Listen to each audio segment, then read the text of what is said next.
नमस्कार दोस्तों, आप लोगों को स्वागत है मेरे नए YouTube channel stocks for tomorrow में। आज के इस वीडियो में हम देखने जा रहे हैं कि ये नए साल में मतलब 2023 फाइनेंशियल ईयर में क्या हालत होगा आईटी स्टॉक्स का। क्या वो फिर से उड़ान भरेंगे या फिर 2022 की तरह फिर से पिटेंगे। तो चलिए शुरू करते हैं।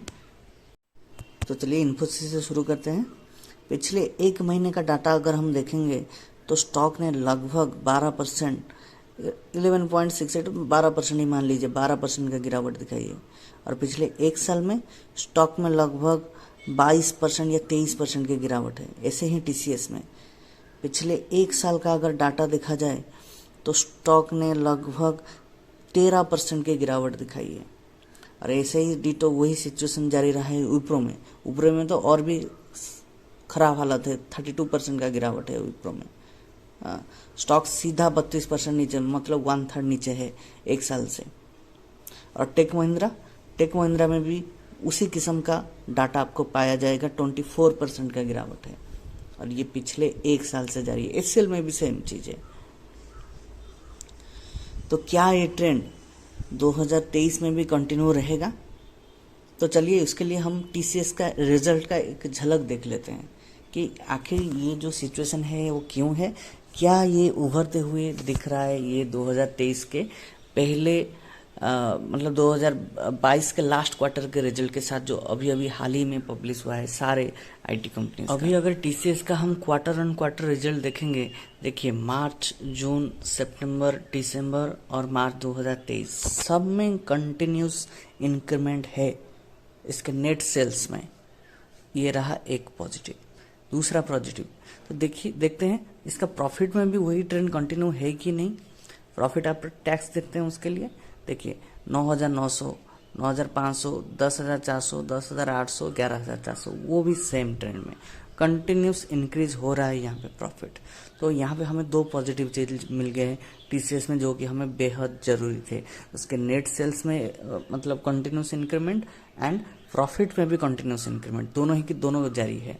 और ऐसे ही हम अगर ईयर ऑन ईयर हम देखें ग्रोथ, तो 2019, 20, 21, 22, 23 सब में सेम ट्रेंड कंटिन्यू किया है। 146, 156, 164, 199, 225। और क्या चाहिए? यही तो चाहिए हमें हमारे स्टॉक से। फिर भी स्टॉक 15% या 12% डाउन है अपने 1 ईयर हाई से। क्यों?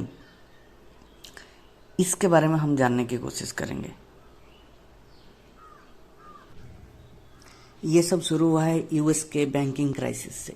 सीएनएन का एक रिपोर्ट सामने पढ़ रहा हूँ जिसमें लिखा गया कि कैसे कैसे ये बैंकिंग क्राइसिस अनफोल्ड हुआ और देखते देखते पूरा बैंकिंग इंडस्ट्री में छा गया। तो स्टॉक मार्केट में सक्सेस होने के लिए आपको इसी तरह रिपोर्ट के तलाश में रहना चाहिए। क्या क्या हो रहा है डेवलपमेंट मार्केट में, ये सब भी देखना चाहिए। तो देखिए शुरू हुआ ये सिलिकॉन वैली बैंक से, यूएस के सिलिकॉन वैली बैंक से। और देखते देखते ये सिग्नेचर बैंक में भी हुआ और विद इन ए वीक ये फर्स्ट रिपब्लिक बैंक, उसमें भी ये क्राइसिस देखा गया। और जैसे कि आप लोगों को पता है हमारे आईटी सेक्टर का मेन रेवेन्यू फॉरेन के बैंकिंग सेक्टर से आते हैं, जो कि हमारे फॉरेन के बैंकिंग सेक्टर स्ट्रेस में चल रहे हैं, जिसका प्रभाव हमारे इंडियन शेयर बाजार में दिख रहा है, हमारे आईटी स्टॉक्स पे। देखिए ऐसा नहीं कि हमारे आईटी सेक्टर प्रॉफिट कमा नहीं रहे हैं या फिर रेवेन्यू जनरेट नहीं कर रहे हैं।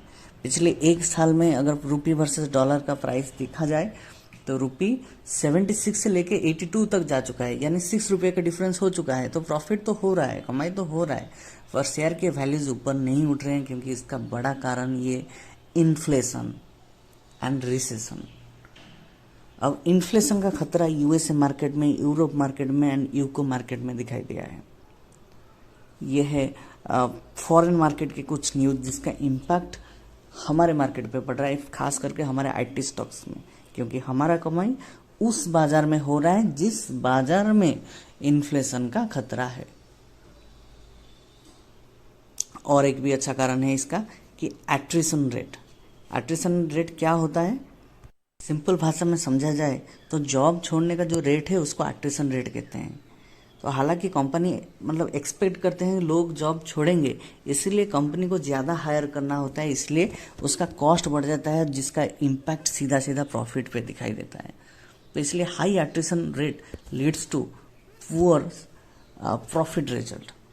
तो क्या ये जो अट्रिशन रेट है ये 25% पहुंच गया था फाइनेंशियल ईयर 2020 में। अभी के हालत में क्या है इसका हालत, ये देखिए। टीसीएस जो हमारे टेक जायंट्स है, इन्फोसिस, टीसीएस, विप्रो, इन सब का मिला के अट्रिशन रेट जो है वो 25% और बीच में 28% भी टच किया था। तो ये तो एक कंड्यूसिव एनवायरनमेंट नहीं है, और जिसके लिए कंपनी को ज़्यादा हायर करना पड़ रहा है और जिसका इम्पैक्ट सीधा सीधा इनके प्रॉफिट में आ रहा है। अभी के रिजल्ट में देखा जाए तो टीसीएस का अट्रिशन रेट, ये 2023 का न्यूज बोल रहा हूँ, 9 जनवरी 2023 का, वो 21.3 था। अभी के रिजल्ट में 20.1, यानी अट्रिशन रेट भी घट रहा है, जिसका सीधा इम्पैक्ट किस पे पड़ेगा, प्रॉफिट पे पड़ेगा कंपनी के। तो ये हमारे लिए गुड न्यूज़ है।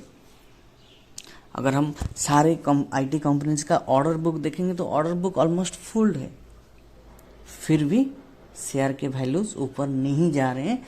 ये सारे कारण में, जिसमें यूएस का बैंकिंग क्राइसिस भी है, इन्फ्लेशन का क्राइसिस भी है और रिसेशन का क्राइसिस, और उसके साथ अट्रिशन रेट।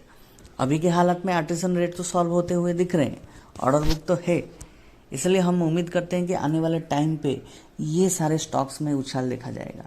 इमीडिएटली नहीं, पर आगे के 1-2 क्वार्टर में जरूर दिखाई देगा। तो ये शेयर अच्छे शेयर है।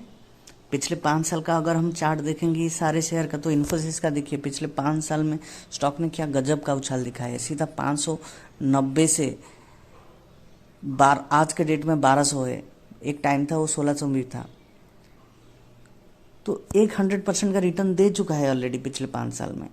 और वही हालत टीसीएस के साथ, सीधा 1500 3000, टाइम था 3800 हो चुका था, ठीक है मान लीजिए अभी नहीं है। विप्रो का भी देखिए 80% रिटर्न दिया है विप्रो ने पिछले 5 साल में, और वो भी इतने डाउनफॉल होने के बाद में। तो ये सारे शेयर अच्छे शेयर है। जब ये स्टॉक भागेंगे आप तब खरीदने के लिए मत जाइएगा, अभी से खरीद के रखिए, सिस्टमैटिक बाय कीजिए, हर महीने में कुछ कुछ बाय कीजिए, ताकि अगले 1-2 क्वार्टर में जब ये शेयर ऊपर जाने लगेंगे, देखिए अट्रिशन का प्रॉब्लम तो खत्म हो गया, अभी इन्फ्लेशन का प्रॉब्लम है और बैंकिंग क्राइसिस है। अब ये दोनों जब खत्म हो जाएंगे, ये शेयर अपने आप ऊपर चले जाएंगे। आप अभी से बाय कीजिएगा ताकि वो जो ऊपर जाने का बेनिफिट आपको मिले। आज के लिए इतना ही, थैंक्स।